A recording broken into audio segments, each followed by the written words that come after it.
manipis kaya himayin ko na dito para hindi nakakatinik.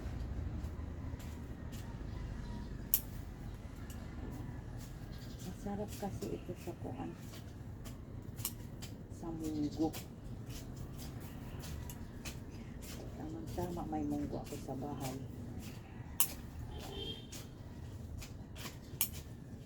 Bago ko siyang damuhin, pipitas muna akong dahon.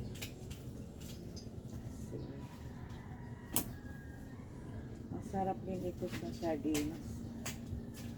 Isa ka lang ng sardinas, tapos ito masarap din. Diba? May pangsahog na ako sa munggo. Ay, thank you Lord.